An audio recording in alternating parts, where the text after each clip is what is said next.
What truly holds a person captive? Is it these iron walls, or is it the silence that settles after the door slams shut? In here, punishment is more than a sentence.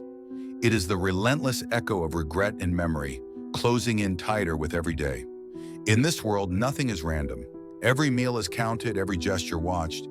Even a spoon, a toothbrush, or a thin blanket becomes a kind of treasure, a lifeline, a secret, a silent companion. Freedom is measured not in miles, but in inches and hours. Trust, rarer than sunlight, is earned through silence and survival. Welcome to Changi Prison Complex, the highest security facility in Singapore. Built to confine, control, and erase, this prison stands as a monument to society's need for absolute order and to the limits of human endurance. We're about to step through the threshold. Here, every lock has a purpose. Every narrow window hides a story. And on the other side of this steel door, nothing you know about freedom will ever feel the same. If you're fascinated by stories hidden behind the world's toughest walls, don't forget to like this video, subscribe, and hit the bell icon so you never miss another prison secret revealed. Changi Prison Complex sits on the far edge of Singapore, so far out that most people never go near it.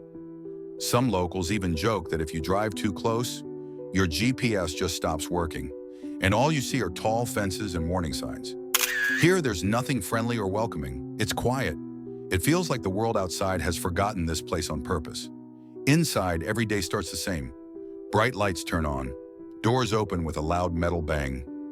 No sunrise, no freedom to sleep in. You get up when they tell you, not when you want. Breakfast is simple. 4 slices of plain bread. No butter, no jam. Just dry bread on a plastic tray. Sometimes you get tea or coffee, but it's never hot for long. The only spoon allowed is a clear plastic one, so guards can see you're not hiding anything. You eat in your cell, alone and quiet. Guards watch everything. It's not just the food that's hard to swallow. It's the feeling that nothing you do is private. Some people just stare at the wall, eating slow. Others hold their bread tight, like it's the last piece of home they have left. After breakfast, guards look around and pick a few inmates for kitchen duty. Being picked means they trust you a little, but trust here is always limited. In the kitchen, every knife is chained down. Every move you make is watched. Even cutting a carrot feels serious. In this place, even holding a kitchen knife is a big deal. It's a sign of trust, but it can be taken away at any time. How would you feel living where even breakfast reminds you that nothing here really belongs to you? In Changi, even the simplest items come with rules and secrets. Look at your toothbrush. It's barely the length of your palm. So short it can't be used for anything but brushing your teeth. Your spoon? Clear plastic. If you try to hide anything in it, the guards will know right away. The soap you're given is see-through too, and it's so small you use every last bit. Your blanket is thin, almost flimsy, just enough to keep you warm, but never enough to cover what you're really feeling. Why all these limits? Because here, safety is everything. A normal toothbrush can become a weapon. A solid soap bar could hide a note or a blade. Even a regular blanket could hide trouble. One inmate put it this way: in this place, even a toothbrush feels personal. You hold on to it because it's one of the last things that's really yours. But nothing is ever truly yours. Every object is counted, checked, tracked. If you lose something or the guards think you're up to something, it's gone in seconds. No questions, no second chances. People try things. Some have carved their toothbrush into a sharp edge, hoping to feel safe or just have some control. Others try to slip a message into a bar of soap, praying the guards won't find out. But most don't get away with it for long. After weeks or months, it hits you. Every item here is about control, not just over what you do, but over who you are. The more things you lose, the more you feel like everyone else. Just another number, another face in the crowd. That's how Changi works. It doesn't just take away your freedom, it takes away your sense of ownership piece by piece, until you wonder what's left that really belongs to you. And when you realize even a plastic spoon or a short toothbrush can be taken away at any moment, how do you keep hold of your identity? A single cell in Changi isn't much bigger than a parking space. Concrete walls, a metal bed, a toilet in the corner. That's it. For most people, it would feel too small to even stretch out. But here, it's home. What's different about Changi isn't just the size, it's the way you're watched. Cameras are everywhere, even in the bathroom. It doesn't matter if it's day or night. There's always an eye on you. Privacy? It simply doesn't exist.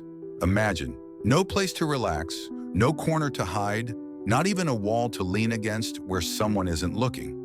You can't whisper, you can't cry, you can't even let your mind wander without feeling someone might notice. There are days when you want to scream, just to make sure your voice still matters. Most people never think about what it's like to be alone with your thoughts, truly alone. At first, it's just boring, then it gets heavy. Nights can feel endless. Sleep is hard because every sound, every click, every buzz from a camera reminds you where you are. Some guys start to feel like they're losing track of time. You might wake up and wonder what day it is, or if anyone out there even remembers your name. A few say they start hearing things, old voices, music that isn't playing, memories that pop up out of nowhere. One man said, "It's not the guards or the rules that break you. It's being alone so long that you start to forget who you used to be." Changi's isolation is different from other prisons. In some places, you share a cell or talk with others in the yard. Here, most of the time, it's just you and your thoughts, and the feeling that someone is always watching. Outside, people take space and privacy for granted. In Changi, you learn quickly how valuable both are. Even 5 minutes alone with your own mind can feel like a gift. But after months or years living this way, you have to wonder. When they finally open the door, is the same person walking out as the one who first walked in? Not everyone who ends up in Changi comes from the same background. Some once had everything: money, a good job, nice clothes, nights out in the city. They remember driving fast cars, ordering any food they wanted, always having a soft bed to sleep in. That all disappears the second the cell door shuts. Now it's about holding on to the basics. Every blanket, every extra bite of food feels like something you have to earn or fight for. You count your spoons, you guard your soap. The little things you took for granted outside now feel precious. What hurts most isn't just losing comfort, it's losing your old life. Some inmates talk about waking up and smelling a meal they know isn't really there, or hearing the city's noise in their dreams. Others say they miss the feel of fresh air or the buzz of a crowded street. In Changi, those memories become both a comfort and a curse. Day by day, everyone learns to adapt in their own way. Some make their bed with perfect folds just to feel in control of something. Others work out in their cell, using the walls and floor to stay strong. Some talk to themselves, telling stories out loud, just to remember what their own voice sounds like.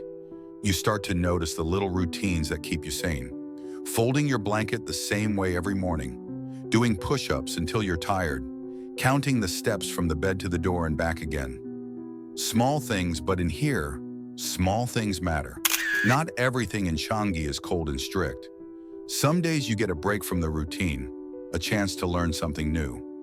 Maybe you sign up for a cooking class, or learn how to fix a broken pipe, or try your hand at basic computer skills. For a little while, you remember what it's like to be more than just a number. Guys say these programs are like a small window opening up. It's hope, but it's fragile.